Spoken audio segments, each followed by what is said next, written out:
اعوذ باللہ من الشیطان الرجیم بسم اللہ الرحمن الرحیم۔ سورہ فتح آیت نمبر 1 تا 10۔ اس صورت کا پس منظر صلح حدیبیہ ہے۔ سن 6 ہجری میں رسول اللہ صلی اللہ علیہ وآلہ وسلم کو بشارت ہوئی کہ آپ صحابہ کے ہمراہ عمرہ کی سعادت حاصل کریں گے۔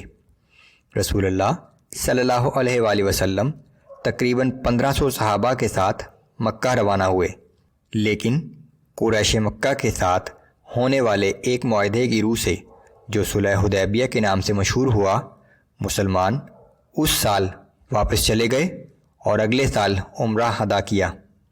اگرچہ عام مسلمان اس معاہدے کی کچھ شرائط سے ناخوش تھے، لیکن اللہ نے اس معاہدے کو ایک بہت بڑی فتح قرار دیا۔ عام مسلمانوں کو ہدایت کہ وہ رسول اللہ پر ایمان لائیں اور ان کی مدد کریں۔ بسم اللہ الرحمن الرحیم۔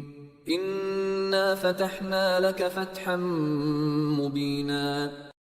اے پیغمبر صلی اللہ علیہ وآلہ وسلم، بلا شبہ ہم نے آپ کو ایک کھلی اور واضح فتح عطا فرمائی ہے۔ یہ صورت صلح حدیبیہ کے پس منظر میں نازل ہوئی تھی، جو آخر کار فتح مکہ کا پیش خیمہ بنی۔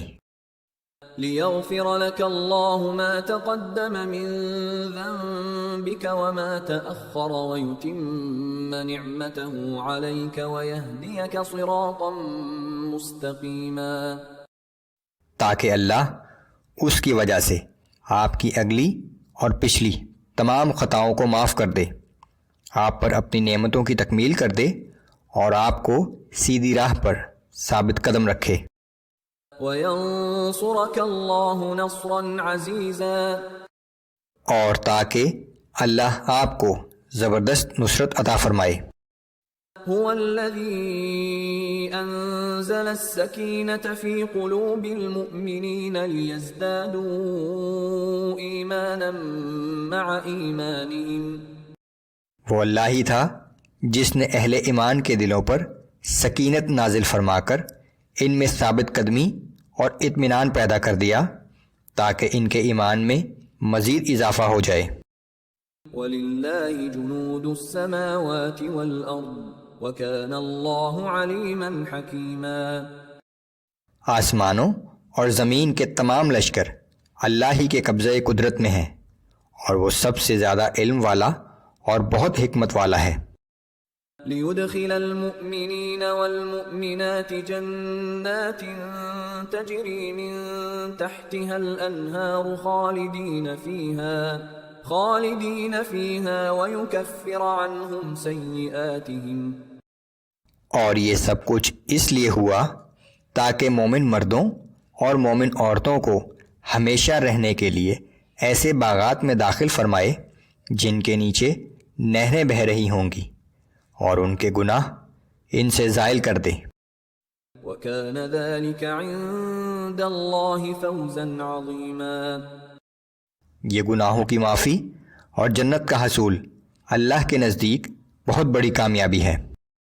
وَيُعَذِّبَ الْمُنَافِقِينَ وَالْمُنَافِقَاتِ وَالْمُشْرِكِينَ وَالْمُشْرِكَاتِ الظَّانِّينَ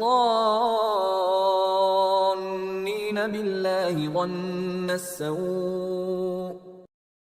نیز اس لیے بھی تاکہ ان منافق مردوں اور منافق عورتوں اور مشرک مردوں اور مشرک عورتوں کو سزا دے جو اللہ کے متعلق بدگمانیاں کرتے ہیں۔ علیہم دائرۃ السوء وغضب اللہ علیہم ولعنہم وأعد لهم جہنم وساءت مصیرا۔ ان پر برا وقت آنے والا ہے، اللہ ان پر اپنا غضب نازل کرے گا اور انہیں اپنی رحمت سے دور کر دے گا۔ ان کے لیے جہنم تیار کر دی گئی ہے جو بہت ہی برا ٹھکانہ ہے۔ وَلِلَّهِ جُنُودُ السَّمَاوَاتِ وَالْأَرْضِ وَكَانَ اللَّهُ عَزِيزًا حَكِيمًا۔ اور آسمانوں اور زمین کے تمام لشکر اللہ ہی کے قبضۂ قدرت میں ہیں، جو بہت زبردست اور بہت حکمت والا ہے۔ إِنَّا أرسلناك شاهدا ومبشرا ونذيرا. اے پیغمبر صلی اللہ علیہ وآلہ وسلم، ہم نے آپ کو شہادت دینے والا، بشارت دینے والا اور خبردار کر دینے والا رسول بنا کر بھیجا ہے، لِتُؤْمِنُوا بِاللَّهِ وَرَسُولِهِ وَتُعَزِّرُوهُ وَتُوَقِّرُوهُ وَتُسَبِّحُوهُ بُكْرَةً وَأَصِيلًا، تاکہ اے لوگو تم اللہ اور اس کے رسول پر ایمان لے آؤ، ان کی مدد کرو اور ان کی تعظیم و توقیر کرو، نیز صبح و شام اللہ کی تسبیح بیان کرتے رہو۔ ان الذين يبايعونك انما يبايعون الله يد الله فوق ايديهم، بلا شبہ جو لوگ آپ سے بیعت کرتے ہیں وہ اللہ ہی سے بیعت کرتے ہیں، ان کے ہاتھوں کے اوپر اللہ کا ہاتھ ہے۔ فمن نكث فانما ينكث على نفسه ومن اوفى بما عاهد عليه الله فسيؤتيه اجرا عظيما، پس جو شخص اپنے عہد کو توڑے گا تو اس کا وبال اسی پر ہوگا، اور جو شخص اللہ سے کیے ہوئے اپنے عہد کو پورا کرے گا تو اللہ اسے عن قریب بہت بڑا اجر عطا فرمائے گا۔